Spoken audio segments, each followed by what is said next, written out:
Am I the a-hole for ignoring my daughter for almost 6 months after she sided with my ex-husband when he cheated? My ex and I were married for 17 years. People used to joke that we were annoying. Even after nearly 2 decades, we were like newlyweds. We had date nights every single weekend. We'd spend hours playing video games together, shouting at the screen, and then collapsing into cuddles. We didn't fight in the traditional sense. We just had this playful banter. He was sweet, he was attentive, and I genuinely thought I was the luckiest woman alive.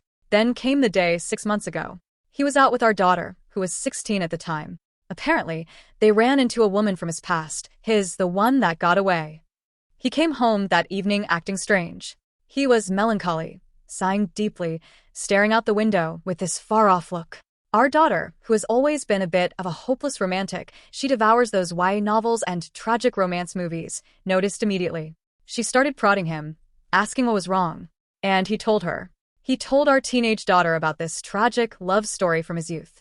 The star-crossed lovers whose parents were against their relationship, the agonizing separation, the what-ifs that had haunted him for 20 years. Instead of being disgusted that her father was mooning over another woman while married to her mother, my daughter was moved. She saw it as a movie plot.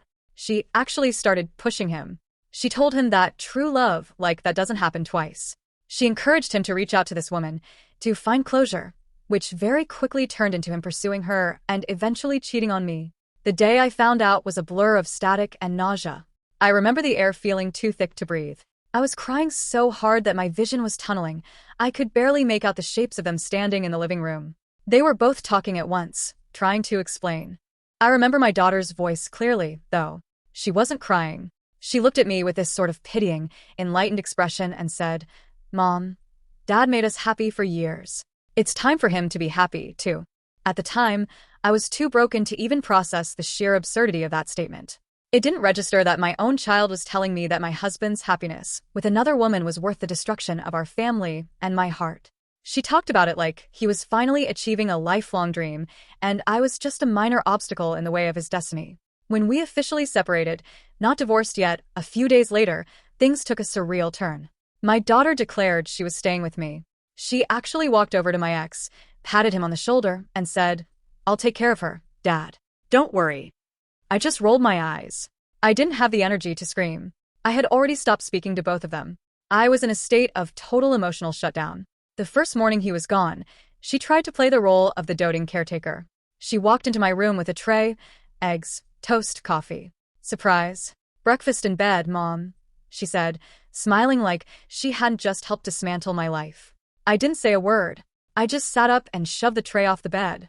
It hit the floor with a heavy thud, eggs smearing into the carpet, coffee splashing everywhere. She didn't scream. She didn't get mad. She just knelt down and started cleaning it up without a single complaint. After that, I started locking my door. I couldn't stand the sight of her trying to fix things with pancakes. For 3 months, I lived like a ghost. She cooked every night, leaving plates outside my door, or calling out that dinner was ready. I ignored every single one. I barely ate. I only ate when the hunger became physically painful, and even then, I'd wait until I heard her go to her room, or I'd order delivery and eat it in the dark. My ex would come by to drop off groceries, trying to be helpful. I'd see his car in the driveway and just wait in my room until I heard the front door close. Then, exactly 3 months in, he came back. He didn't just come back, he came back crying. He told me that I was the one he actually loved. He said the fantasy didn't live up to the reality. Apparently, the tragic ex wasn't as understanding or loving as I was. They fought constantly. She didn't like his hobbies. She didn't want to play video games. She didn't cuddle the way I did. I sat there and listened to him list all the ways I was better than the woman he cheated on me with, and I felt nothing. I had predicted this. I knew this star-crossed lovers trope would fail the moment it hit the mundane reality of laundry and bills. He moved back in that day. I didn't say he could, but I didn't tell him he couldn't because that would have required speaking to him. That first night, he tried to sleep in our bed. He climbed in like nothing had changed. I didn't argue. I didn't cry. I just stood up, grabbed a blanket, and went to the living room sofa. After that, he got the hint and moved into the guest room. My daughter sat with me in the living room that evening. She had this hopeful, glowing look on her face. "Aren't you glad, Mom? Dad is back. We're going to be a family again." I looked through her like she was a pane of glass. I was busy treating her like air. Since he moved back in, they've been on a mission. It's like they're following a manual on how to win back a discarded spouse. He brings home flowers every single day. The house is constantly filled with the scent of lilies and roses, which used to be my favorite, but now they just smell like a funeral. They give me gifts, jewelry, books I mentioned liking years ago, gadgets. They cook elaborate meals together, laughing in the kitchen, trying to lure me out with the smell of garlic and herbs. They clean the house until it sparkles. And through it all, I am silent. I walk through the house like I'm the only one living there. If they are in the kitchen, I walk in, get what I need, and walk out. If they speak to me, I don't acknowledge the sound. I don't look them in the eye. I don't even give them the satisfaction of a glare. It's been 6 months of this. 6 months of total silence on my end. 3 days ago was my daughter's 17th birthday. In the before times, her birthday was a week-long celebration. I used to spend days making her favorite homemade cakes, usually something complicated like a multi-layered lemon chiffon or a decadent chocolate ganache. I'd decorate the entire house based on whatever she was into that year. If she liked a specific show, I'd find themed decorations. If she liked to color, everything from the streamers to the napkins would be that shade. This year, I did nothing. I woke up, walked into the kitchen to get my coffee, and saw her sitting at the table. She had a small store-bought cupcake in front of her with a single candle. My ex was standing by the counter, looking miserable. When I walked in, she started crying. It wasn't the quiet, I'm sad kind of crying. It was a full-blown, sobbing confrontation. "Mom, please," she begged. "Why can't you just forgive us? We've done everything. We've said we're sorry a million times. You're being so cruel. It was my birthday, and you didn't even look at me." I stayed focused on my coffee. I poured the cream, stirred it, and turned to leave. She jumped up and blocked my path. "Talk to me. Say something. We used to be so happy. Don't you remember the birthdays we had? Don't you remember how we used to laugh? I want to go back to that. I was just a kid. I made a mistake. I thought I was helping Dad." For the first time in 6 months, I looked at her, truly looked at her, and I felt absolutely nothing. I wasn't angry. I didn't want to scream at her for being a traitor. I didn't feel hurt by her words. I didn't feel sorry for her tears. I just felt a profound sense of emptiness. She was a stranger who happened to be standing in my kitchen. We stared at each other for a long minute. Her face was red, snot running down her nose, eyes pleading. I just stepped around her and went back to my room. I didn't say happy birthday. I didn't say I hate you. I just closed the door. That evening, my parents came over. This was a first. They hadn't pushed me before, but apparently my daughter had called them in a state of total collapse. They sat me down in the living room while my ex and daughter waited in the other room. They used the same word she did. Cruel. Unreasonable. Cold. "She's 17, my mother said, her voice trembling. "She's a child. She made a mistake because she's young and impressionable. She loves you more than anything, and you're destroying her. You're the adult here. You have to be the one to break the silence." My father added, "He made a mistake, too. Men are idiots. But he's back. He's trying. You're living in the same house, for heaven's sake. How long can you keep this up?" I didn't answer them either. I just waited for them to finish, and then walked them to the door. Even my best friend, the person who sat with me and held my hand during the first week of the cheating scandal, has turned. I confided in her yesterday, and she sighed. "Look, I'm on your side, I really am. But maybe it is time to forgive them? Not for them, but for you. Staying this angry is going to eat you alive. Your daughter was a hopeless romantic teenager who got caught up in a story. It was stupid, but she's your daughter. Here's the thing that no one seems to understand. I'm not angry anymore. Anger requires energy. Anger means I still care about the outcome. If I were angry, I'd be shouting. I'd be throwing things. I'd be demanding a divorce or kicking them out. But I don't feel anger. I feel like the version of me that loved them died 6 months ago, and this new version just doesn't have any space for them. I don't feel like I'm being cruel. To me, being cruel would involve active malice. I'm just done. I feel like trying to be a family again would be a massive hassle. It would require pretending. It would require me to listen to their stories, to play video games again, to care about what they want for dinner. And I just don't want to. But now, with my parents, my best friend, and the two of them all calling me the villain, I'm starting to wonder. Is there a point where silence becomes a weapon? Am I the asshole for not being moved by their efforts or my daughter's tears? Am I supposed to just flip a switch and be mom again because she had a bad birthday? I honestly don't know. All I know is that the door is locked, and for the first time in 6 months, the house is finally quiet. Update. Reading through the responses didn't give me clarity the way I thought it might. If anything, it made everything louder. Some people thought I was justified, others thought I was going too far, and sitting in the middle of that didn't help me land anywhere. It felt like being pulled in different directions without actually moving forward. That's probably why I ended up doing what I did next. I left. There wasn't a big moment or confrontation behind it. No argument, no announcement. I packed a bag, took what I needed, and drove out to one of our family's vacation houses by the beach. It's a place we've had for years, somewhere we used to go during summers when things were still normal. I hadn't been there in a long time, but I knew it would be empty. Those first couple of days, I didn't really do anything structured. I slept when I felt like it, stayed up late without thinking about anyone else in the house, and spent a lot of time just walking along the shoreline. It wasn't some dramatic reset. It was quieter than that. Being somewhere that didn't carry the same weight as home made it easier to exist without constantly being reminded of everything. The beach itself didn't magically fix anything, but it gave me space where nothing was expected from me. No one was trying to talk to me, no one was waiting for a reaction, and there wasn't that constant feeling of being watched or assessed. I walked for hours some days, sometimes early in the morning, sometimes late when it was almost empty. It wasn't about finding myself or anything like that. It was just time passing in a place where things felt less complicated.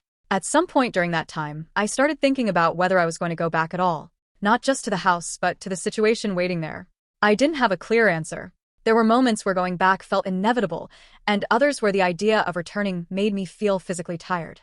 Before I could make any kind of decision, my mom showed up. She didn't tell me she was coming ahead of time.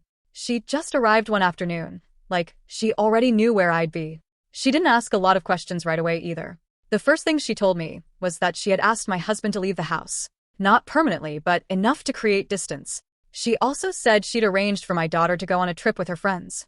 The way she explained it made it clear she had done all of that because she wasn't sure I'd come back if everything was still exactly the same. There wasn't pressure in how she said it, just a kind of practical acknowledgement of the situation. We stayed at the beach house for a short while after that, and then went back together. The holidays were close, and everything shifted into that familiar routine people fall into at that time of year. Decorations went up, meals were planned, relatives checked in. What stood out was that no one brought up the situation directly. It wasn't discussed, not in any meaningful way. It was like there was an unspoken agreement to leave it alone for the time being. That silence was different from the one before. It wasn't heavy in the same way. It felt more like something being set aside temporarily rather than avoided completely. We went through the motions of the holidays without forcing anything deeper. There were no confrontations, no attempts to resolve anything in the middle of it. It was just time passing in a more controlled environment. Now that the holidays are ending, that pause is disappearing. The question of what happens next isn't something that can be pushed aside anymore. The part that's difficult to explain is that nothing about my feelings fits into a simple category. On one hand, there's still attachment there. 17 years doesn't just disappear. He wasn't a distant or neglectful partner before all of this. He was present, attentive, and involved in a way that made daily life feel stable. That version of him didn't vanish overnight, even if his actions did. At the same time, what happened hasn't softened. The betrayal isn't less real just because time has passed or because he came back. Both of those things exist at the same time, and they don't cancel each other out. That's where I've been stuck for a while. Not because I don't understand what happened, but because understanding it doesn't make the decision easier. Living in the same space with that kind of history doesn't feel sustainable. There's no version of normal to return to, and pretending there is would mean ignoring too much. After going over it repeatedly, I made a decision. I'm going through with a divorce. This wasn't something decided in a moment. It came after weeks of going back and forth, looking at what staying would actually mean versus what leaving would involve. The conclusion I kept coming back to was that staying would require a level of acceptance that I don't have. At the same time, leaving doesn't come without its own complications. It's not just about ending a marriage, it affects everything connected to it, especially our daughter. That's where things get more complicated than I expected. I've decided to take custody of her, but not in the way most people would assume. She's still going to be staying with my parents. That arrangement has been working for now, and I don't see a reason to disrupt it immediately. The decision about custody is more about maintaining a direct line of responsibility rather than having everything go through him. It's difficult to explain without it sounding contradictory. There's distance between us that hasn't been resolved, and I'm not in a place where I can pretend otherwise. At the same time, completely stepping away from that responsibility doesn't feel right either. This is the middle ground I've landed on, even if it's not a perfect solution. Financially, I'm not planning to pursue anything from him. No child support, no additional claims. That might not be what most people would advise, and I've already heard that from people close to me. The decision isn't about what I could ask for, it's about creating a clean break. The more things stay tied together, the harder it becomes to move on, in any real sense. Keeping things as separate as possible feels like the only way to make that transition work. I don't want ongoing negotiations or dependencies that keep pulling everything back into the same cycle. There's also a practical side to it. I haven't been closely involved in his finances, and I don't know exactly what his long-term situation looks like.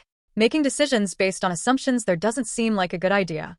Keeping control on my side, especially where it concerns our daughter's future, feels more predictable. The house is another piece of this that I haven't fully decided on yet. Staying there doesn't feel like an option. Too much of what happened is tied to that space, and continuing to live there would mean carrying that with me every day. Selling it would be the most straightforward solution, but there's also the option of keeping it and letting our daughter decide what she wants to do with it in the future. That decision doesn't need to be made immediately, but it's something that will have to be addressed soon. At this point, most of what's left isn't about new events or sudden changes. It's about following through on decisions that have already been made and dealing with the consequences that come with them. Writing this out again is partly about organizing everything in a way that feels clear. There's also a practical side to it. Saying something out loud, even in a space like this, creates a kind of accountability. It makes it harder to backtrack without acknowledging that shift. There's a part of me that recognizes that if I tell people I'm going through with a divorce, then change direction later, it won't go unnoticed. That awareness doesn't decide things on its own, but it does add weight to the choices being made now. There hasn't been any dramatic confrontation or final argument to mark the shift. It's been quieter than that. A series of decisions made over time rather than a single defining moment. That's where things stand now. Thanks for watching. Don't forget to like, share, and subscribe to Daily Tales Update for more such stories.